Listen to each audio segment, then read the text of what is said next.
The old house stood on a hill overlooking the town, its darkened windows like vacant eyes staring into the soul. Locals whispered stories about it, tales of shadows and unexplained chills, stories that always ended with a warning: stay away from the Blackwood house. The Blackwood house, and in particular its basement, was a nexus of fear, a place where the veil between worlds seemed thin. Reports of paranormal activity had swirled around the property for decades, attracting the attention of paranormal investigators from across the country. What drew them was the consistency of the accounts. Witnesses spoke of a spectral old man, appearing and disappearing in the blink of an eye, always in the basement. Pets would cower and whine, refusing to enter the house, and sudden, inexplicable temperature drops plagued the area, especially near the basement stairs. Many residents, unnerved by the occurrences, had simply packed up and left, leaving behind a ghost town of broken dreams and lingering dread. Driven by a thirst for the unknown and a healthy dose of skepticism, a team of paranormal experts decided to investigate. Dr. Eleanor Vance, a renowned parapsychologist, led the group. Her reputation was built on meticulous research and a scientific approach to the supernatural. Alongside her were Mark, a seasoned sound engineer, and Sarah, a sensitive, someone with an alleged ability to perceive energies beyond the known spectrum. Armed with state-of-the-art equipment, they ventured into the heart of the Blackwood house, determined to uncover the truth behind the chilling tales. The air grew heavy as they approached the basement door, a palpable sense of unease settling over them. A musty odor emanated from the darkness within, a scent of damp earth and something else, something indescribably ancient. Eleanor glanced at her team, a flicker of apprehension in her eyes, but her voice remained steady. Let's proceed with caution. Mark, set up the recording equipment. Sarah, be aware of any unusual sensations. The investigation had begun. The basement was a tomb of forgotten things: dust-covered furniture, broken tools, and stacks of yellowed newspapers lay scattered about, remnants of a life long gone. Cobwebs hung like ghostly shrouds, clinging to every surface. Mark meticulously placed microphones around the room, hoping to capture any unexplained sounds. Sarah walked slowly, her eyes closed, her hand outstretched, feeling the energy of the space. It's cold, she murmured, her voice barely audible. And heavy. I feel a presence here, a strong one. Eleanor consulted her temperature measuring device.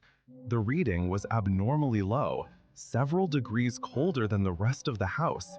She ran a hand along the cold, damp wall. Consistent with previous reports, she said grimly, "Let's see what else we can find."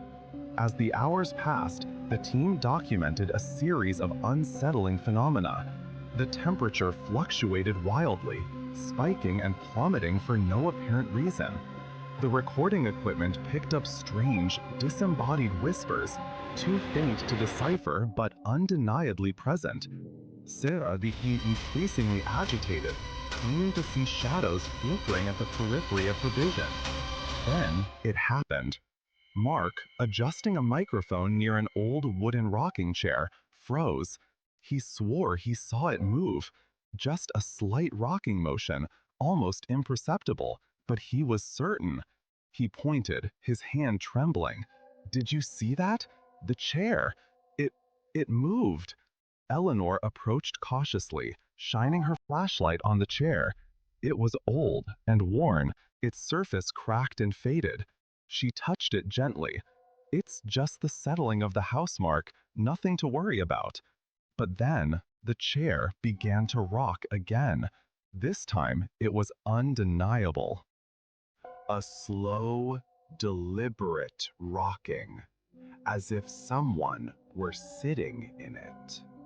A collective gasp filled the room. Eleanor's scientific skepticism began to waver. This was beyond explanation. Mark scrambled back, his eyes wide with terror. Sarah screamed, clutching her head. "He's here! I see him! The old man!" Suddenly, the temperature plunged.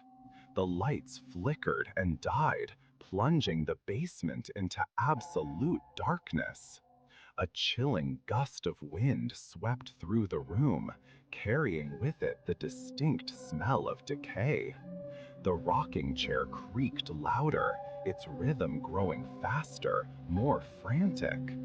Eleanor fumbled for her flashlight, her heart pounding in her chest. She switched it on, the beam cutting through the darkness.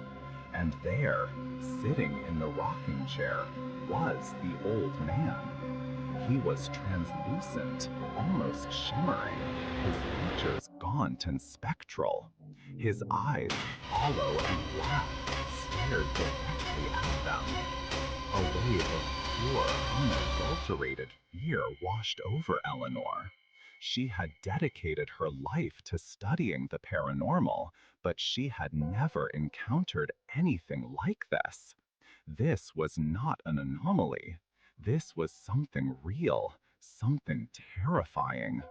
The old man's lips moved, and a raspy whisper filled the room. A voice that seemed to claw at the edges of their sanity.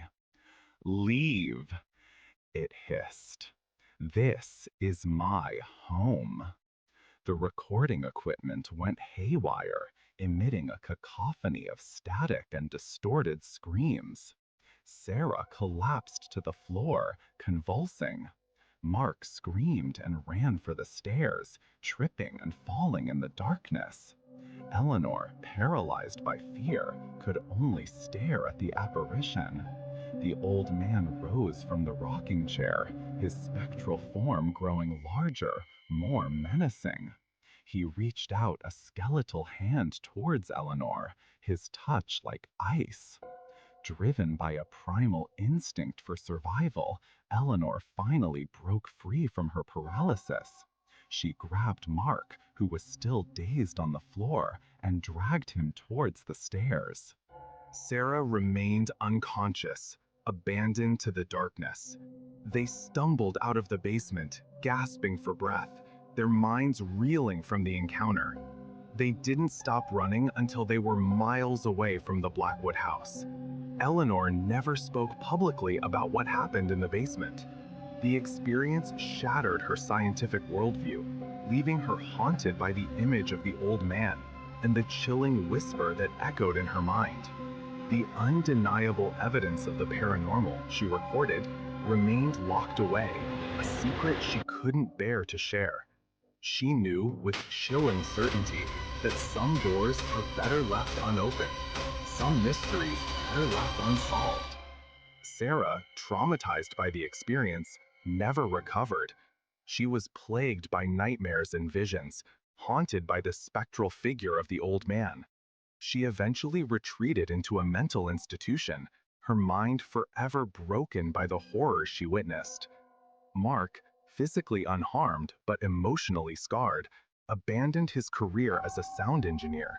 He could no longer bear the sound of silence, the fear of what might be lurking in the unseen frequencies. He became a recluse, living in constant fear of the dark. The Blackwood house remained on the hill, its darkened windows still staring into the soul.